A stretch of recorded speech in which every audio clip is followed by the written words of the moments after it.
Bien, señores, tenemos a el señor Washington Chía Saladín, una mezcla de chino y dominicano. Él tiene una profesión que nosotros quisiéramos darle la bienvenida con esta anécdota. En los años 70, Julio Sauri era el administrador del Banco de Reserva, de la Corporación Dominicana de Electricidad. Y un amigo mío, que falleció recientemente, acababa de regresar de Italia como físico nuclear. Y fue donde Julio Sauri le dijo al doctor Sauri que su papá lo había enviado para solicitar un trabajo en la corporación. Y dice, ay, mi hijo, sí, yo quiero mucho a tu papá. Sí, hombre, ¿y qué es lo que tú eres? Dice, yo soy físico nuclear. Ah, qué bueno que tú seas físico nuclear. Ve a personal y llena tu currículum, sí, su solicitud. Y hazme el favor, ven dentro de 50 años. Ay, qué terrible. Qué frustrante, doctor. Sí, ¿qué tiempo hace de eso? O hace 30, 40. Está cerca. Hace 40. Pero, cerca. doctor, ya está cerca. Ese hombre se murió el año pasado. Pero, doctor, ¿tú sabes quién era? Rafulla Cuello, hermano de José Israel. Pero, doctor, es que con lo que se ha gastado aquí en subsidio y en planta, se pudiera haber hecho una central nuclear. Sí, esa es la primera pregunta para Chía. Chía, realmente, la gracia la dejamos para después. Realmente, la posibilidad de que el mundo vuelva a la energía nuclear, ¿existe o después de los dos problemas eso, decidieron ya eliminar una fuente tan limpia como la energía nuclear? Chernobyl y Fukushima. El tema nuclear es un tema que está en retroceso. Está prácticamente paralizado en el mundo. Si ustedes analizan las estadísticas mundiales, el crecimiento, las solicitudes de construcción. No, eso sabemos, todos los países se han parado y algunos han cerrado. Pero la pregunta, doctor, ingeniero, ¿es porque representa un peligro cuando haya una catástrofe, o es que no quieren las grandes naciones que otros países dispongan de el elemento? ¿Cuál es el elemento? Combustible, uranio. El uranio, para poder hacerle otros usos del tipo de armamentos nucleares. ¿Cuál de las dos razones usted cree que Ambas razones. Son ambas. Bien, vámonos entonces al plano local. Sin nosotros meternos en problemas de intereses, que no es más lo que se está discutiendo entre generadores y gobierno. El gobierno quiere que los generadores lo financien, y los generadores quieren que el gobierno le pague la energía que ellos le entregan, bajo contratos que fueron discutidos. Ese no es el tema es técnico. ¿Cuál es, a juicio suyo, la solución posible y a corto plazo del problema energético de este país? Bueno, son múltiples aristas que tiene el problema, pero la solución para resolver esta crisis que tenemos 100 años metido en este cuello de botella es el costo de la energía eléctrica en el país. Yo pienso que si el costo se reduce en un 40, un 50%, se estabiliza el sector eléctrico. Y se reduce. Y se puede. ¿Cómo se reduce eso? ¿Cómo se soluciona ese problema? Ese problema se soluciona desde varios ángulos. Uno, desde el punto de vista del consumidor, que no se habla de eso, reduciendo, haciendo eficiencia energética, comenzando con el gobierno, que el gobierno debe de dar el ejemplo de diferentes instituciones, en el sector residencial, en el sector industrial y el sector comercial, con medidas tecnológicas que no se conocen mucho aquí, pero son relativamente sencillas, que pueden reducir el consumo global de la energía en un 30%. ¿Qué significa eso? Que si se implementan esas medidas de eficiencia energética en esos sectores, nosotros estamos reduciendo o ahorrándonos una planta de casi 700 megavatios, con lo que implica el costo de combustible. Otro aspecto es, desde el punto de vista de la generación, convertir las centrales de generación, que ahora mismo son tecnologías muy ineficientes, pero ahí está la tecnología para hacerlo, son motores, turbinas que trabajan con fuel oil. Implementar unos cambios tecnológicos para que puedan trabajar con otro tipo de combustible. Por ejemplo, yo le puedo mencionar que en el caso mío, que he trabajado, que soy de origen en la parte nuclear, yo estoy trabajando con otro tipo de reactores en la República Dominicana. No son reactores nucleares, sino son reactores termoquímicos. Esos reactores termoquímicos, aquí hay una serie de empresas y de industrias que producen desechos biomásicos, que es combustible que está ahí cautivo, que después del sol es lo más abundante que hay aquí en la República Dominicana. Esas centrales, nosotros la ponemos a trabajar con ese tipo de combustible y generan prácticamente energía gratuita. ¿Dónde se coloca la biomasa? Esa biomasa se coloca en unos reactores, como yo dije, unos reactores termoquímicos que la convierten de forma sólida a un gas. Sí, pero generalmente el costo de esos convertidores es alto, ¿verdad? No es alto en relación a lo que cuesta una central convencional. Nosotros fuimos a Guerra y vimos una empresa que compra biomasa, compra hierba seca y se la echa a unos... una especie como de horno, de reactor termoquímico. Unos hornos, y ahí produce energía. Los ingenios usan el bagazo para... Eso es biomasa. Pero hace muchos años de eso, ¿eh? Toda la vida las calderas se alimentan con... Y toda su energía ellos se la proveen, inclusive ellos tienen un régimen de concesión especial que inyecta. Lo que pasa es que la biomasa a veces no es muy... se representa un problema, porque entonces empiezan a cortar los árboles para convertirlo en biomasa. No. Ahí yo mencioné hace un momento... Problemas ambientales. Yo mencioné hace un momento que hay empresas, hay industrias que dentro de su proceso productivo generan grandes cantidades de desechos que no saben qué hacer con eso. Eso es biomasa, en cantidades industriales. Y esas empresas se pueden convertir en autogeneradores e inyectar energía al sistema. Esa energía prácticamente es gratuita, es sumamente barata. Y eso puede ayudar a reducir en promedio el costo de la energía aquí en la República Dominicana. Si el costo de la energía aquí en la República Dominicana, nosotros, que una residencia, una industria, un comercio, se le está gestionando entre 23 a 29 centavos de dólar, eso pudiera reducirse en un 40 o un 50%, la situación energética en la República Dominicana estaría en otro lugar. Y se puede hacer, porque nosotros lo estamos haciendo desde el punto de vista privado y podemos integrar los sectores, por ejemplo, agropecuarios y agroindustriales, a aportar la solución del problema eléctrico nacional. Desde el punto de vista de la generación, del sector generación alto,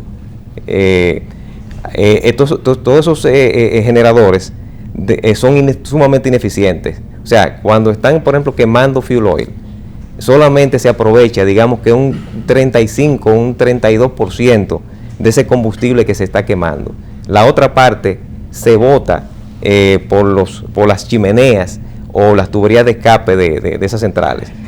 Yo propongo, por ejemplo, que una solución para eficientizar y recuperar esa energía que se está desperdiciando es hacer recuperación térmica de energía con tecnologías que están ahí disponibles. Nosotros podemos recuperar de ese 60%, 70% que se está desperdiciando actualmente, podemos recuperar un 80% y volver esa energía térmica, convertirla en energía eléctrica a través de unas turbinas especiales, en una especie como de ciclo combinado, e inyectarla nuevamente al sistema eléctrico nacional interconectado. ¿Y a quién tenemos que convencer? ¿A los generadores o al Estado? A ambos. Porque el generador lo que le vende energía y él trata de que esa energía le cueste lo menos posible. A ambos, porque el Estado puede también invertir desde el punto de vista de la distribuidora, porque la ley 125-01 se lo permite, e implementar en sus áreas de concesión, inyección con ese tipo de tecnología que yo estoy diciendo. Hay una pregunta mixta que tiene que ver con la economía y con la producción de energía. En el caso de que haya una planta eléctrica que se contrató hace 20 años, en un momento en que el gasoil, los combustibles, el petróleo era barato, y se podía producir energía con gasoil, pero resulta que el Estado puso un acápite que decía que autorizaba la instalación, se comprometía a comprarlo, pero no se imaginó jamás que la gasolina, que el petróleo iba a ponerse en los niveles que está. Y hoy tienen que pagarle a esas plantas, aunque no se prendan. Pregunta, ¿se pueden convertir esas plantas de 20 años ya de uso en unas plantas más rentables con otro tipo de combustible? Perfectamente. ¿Y por qué no lo hacen? Bueno, yo le dije en principio... Usted está en el sector y sabe. Yo le dije en principio que la composición del sistema de generación en la República Dominicana son tecnologías ineficientes, tecnologías bastante viejas, obsoletas, que están compuestas fundamentalmente por motores endotérmicos y turbinas. Esos motores perfectamente se pueden convertir para trabajar con gas natural, perfectamente, o una mezcla de ambos combustibles. El que tenga gasoil se le puede hacer eso. Perfectamente, cualquier motor. Y cuando a ti te dicen, por ejemplo, es que a nosotros nos cuesta menos eliminar esa planta y construir otra que convertir eso, ¿me están diciendo la verdad? No están diciendo la verdad. Porque es más económico. Tú vas a hacer la conversión es sumamente económica. Es más, las turbinas, le puedo mencionar el caso, que en los ingenios, las turbinas son de la década de los 60. Son equipos sumamente obsoletos y nosotros hemos hecho conversiones de esos equipos y lo hemos puesto a trabajar. Entonces, de manera eficiente. Recapitulando, sí. Tú estás proponiendo que usemos más la biomasa. Tú estás proponiendo que la conversión de las plantas en gas natural es más económico que seguir con los modelos que tenemos y que es más rentable que eliminar las que están. Esas son dos propuestas. Esas son dos propuestas y le sumo una tercera. ¿Cuál? Que no implica ninguna generación de combustible por ningún medio, que es eficientizarse energéticamente. Estamos hablando que los consumidores industriales, comerciales, residenciales y el sector gubernamental pueden implementar programas de eficiencia en tecnología o programas de eficiencia energética que reducen con lo que hay sin generar un solo kilo de energía, eso es lo más económico, sin generar un solo kilo de energía a nivel global. Nosotros podemos reducir el consumo en un 30%, que equivale, para que ustedes tengan una idea, a una planta de generación de unos 600 megavatios. Yo le puedo mencionar que en el caso mío, lamentablemente no traje la factura porque la olvidé. En el caso mío, en mi casa y en mi compañía, nosotros implementamos una central de energía donde nosotros estamos pagando ahora mismo 34 pesos con 95 centavos mensual. 34 pesos con 95 pesos mensual. Si nosotros duplicáramos ese modelo en las residencias, en las industrias, en los comercios y en los diferentes ministerios del gobierno, nosotros con esa medida, sin implementar biomasa, sin hacer conversiones en las empresas generadoras, bajamos el consumo, retiramos potencia del sistema en un 30%. Eso significa prácticamente el equivalente a la instalación de la central a carbón que está implementando el gobierno con esa medida. Bien. O sea, yo le sumo 3 soluciones. Generación con desechos biomásicos que tenemos en cantidades industriales que en este país, que no sabemos qué hacer con eso.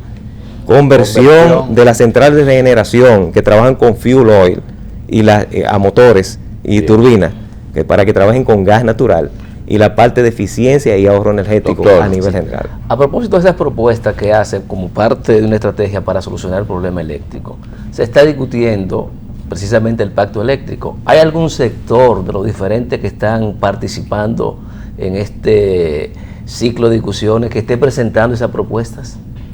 Bueno, yo entiendo que están fundamentándose en la parte de la recuperación de pérdidas en las empresas distribuidoras. Y por otro lado, se están proponiendo la parte de la implementación de las centrales a carbón, que por parte del gobierno, y la diversificación de la matriz energética. No tengo entendido que estén hablando ahora mismo del tema biomasa, generación de energía eléctrica con biomasa. Carlos. Yo estoy proponiendo, que es la participación de otros sectores de la vida nacional, como es el sector agroindustrial y el sector agropecuario, para que, como ellos tienen cautivo ese combustible ahí, puedan entonces implementar soluciones para que puedan entonces vender, inyectar energía barata al sistema. Ingeniero, estamos viendo que cada día más personas están apostando a las energías renovables, pero casi siempre como soluciones individuales. ¿Usted no cree que con la situación actual del costo de la energía y todo esto, en caso de no tomarse en cuenta esas sugerencias que usted hace de esas conversiones, estaría ya en un futuro no muy lejano todo el mundo individualizando su sistema de consumo de energía, todo el mundo con su panel en su casa o con alguna fuente alternativa? Bueno, yo tengo la esperanza, como Bill Gates, de ver en cada hogar dominicano, en cada industria, en cada comercio, una central de generación de energía renovable, pero no individual. Me explico. ¿Cómo es eso? Eso se llama sistemas de generación distribuido. Usted desde su hogar, desde una industria, desde un comercio, desde el mismo gobierno, los ministerios, el mismo Palacio Nacional, que debería dar el ejemplo, usted puede generar su propio consumo e inyectar conectado con la corporación, sincronizado, sin desconectarse.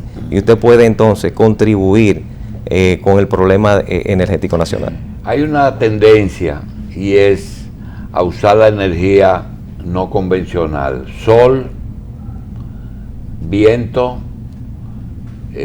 olas del mar, etcétera.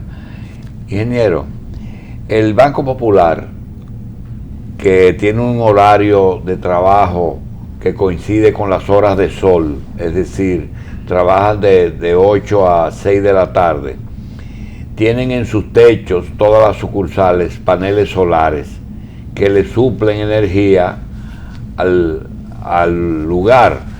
Una pregunta, ¿hay alguna posibilidad de que la energía del sol y del viento en algún tiempo, en algún momento, se puedan almacenar y usar posteriormente? Sí, claro. En la actualidad, que no sea una batería, porque la batería es muy costosa. Bueno, sí, hay otra forma, que es convirtiéndola a hidrógeno. Me refiero. El sol y el viento son energías que no son intermitentes, de forma ese es el problema. Constantes. Ese es el problema. Por eso es que yo hablo mucho de la biomasa. La biomasa es una forma de acumulación de energía de forma biológica, muy eficiente. Están en las plantas. Ahora, la forma de almacenar energía eléctrica, o sea, convertir el sol y el viento en hidrógeno, es a través de utilizar el agua y un proceso de hidrólisis que requiere energía eléctrica. Ese es el problema. Utilizamos, por ejemplo, la energía eléctrica, hidrolizamos el agua, rompemos las moléculas en hidrógeno y oxígeno, y ese hidrógeno... La hidrólisis es usar el hidrógeno del agua. Del agua, específicamente. Esa es la sí, traducción. Precisamente es el combustible más abundante que hay en el mundo y en el universo. Y ese es el futuro, ¿eh? Ese es el futuro. Y no es costoso la hidrólisis. Es costoso relativamente porque requiere energía eléctrica, o sea, no vale la pena utilizar la energía convencional para con respecto a los paneles solares que estamos hablando. Entonces, con los paneles solares, la energía del viento, mini hidráulica, ese tipo de energías alternativas, podemos entonces almacenarla en forma de gas, en grandes tanques. Ese gas se usa en unos equipos que se llama fuel cell, celdas de combustible. Eso es como un acumulador. Eso es como un acumulador, pero al revés, que usted le inyecta hidrógeno por un lado y por el otro lado inyecta oxígeno, sale electricidad, el desecho es agua, sumamente ecológico y mucho calor. O sea que podemos hacer cogeneración. Entonces, esa es la forma que yo veo. Por un lado, el combustible hidrógeno, sí, lo entramos por un lado, se llama ánodo, y por el otro lado se llama cátodo, entramos oxígeno. Entonces, cátodo y ánodo. Sí, correcto. Eso produce una reacción combustión química que produce electricidad. Una reacción química, no sí. es física. Sí, sí, porque tiene una membrana de protones. Ya. Química, como si fuera una pila, pero al revés, una batería. Entonces, produce electricidad. El átomo, perdón, el uranio así es que produce energía. No, por fusión. Es por fusión. Por fusión. Bien, seguimos Es con otra el cosa muy tema diferente. suyo. Sí, ¿Y cuál entonces, sería después que produce electricidad, qué se bota? ¿Cuál es agua. Agua, entonces no es contaminante. No, usted, sale agua. ¿Y esa agua es H2O o tiene una variante? No, H2O pura. H2O pura. No es ni H2, no es agua oxigenada, No, ni es H2O. un agua sin hidrógeno, ni nada de eso. No, agua H2O. Y Bien. mucho calor. Y ese calor entonces lo podemos recuperar para producir más energía. O para el agua caliente. Sí, o district heating, como le llaman. Bien, Sí. Carlos. Por eso era que cuando el terremoto en Haití había un portaaviones nuclear que era el que le daba agua, que era el agua que salía purificada de los reactores, creo yo que era esa. Sí, no, de enfriamiento, eso es de enfriamiento. El agua de enfriamiento, no. Mire, hay una leyenda urbana que dice que es posible hacer un carro que camine con agua, pero que por intereses de las multinacionales no se desarrolla esa tecnología. ¿Existe la posibilidad de miniaturizar ese proceso de convertir el agua, de componerla molecularmente y hacerla que pueda ser utilizable en un vehículo de transporte? De hecho, ustedes se van a sorprender.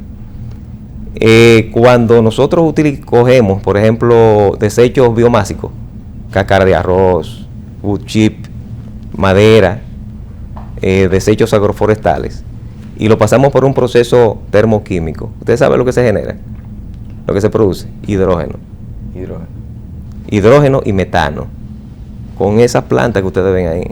Porque las plantas, por el proceso de fotosíntesis, una de las cosas que hace la planta, que no lo hemos podido lograr nosotros los hombres con ninguna tecnología, es romper la molécula del agua en hidrógeno y oxígeno, pero él se queda con el hidrógeno y el oxígeno lo libera, que eso es una de las cosas que nosotros utilizamos los seres humanos para poder subsistir.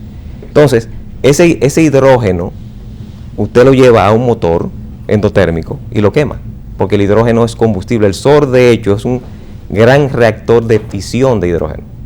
Bien. Vamos a dar las gracias al ingeniero Chía Saladín por estar con nosotros y a pedirle que de vez en cuando nos venga a ilustrar para prepararnos para el futuro. Claro. Doctor, gracias por estar aquí. Ingeniero, gracias por estar aquí. A ustedes les decimos que estamos en Coral, les decimos también que estaremos hasta las 9 de la mañana y vamos a hacer una pausa.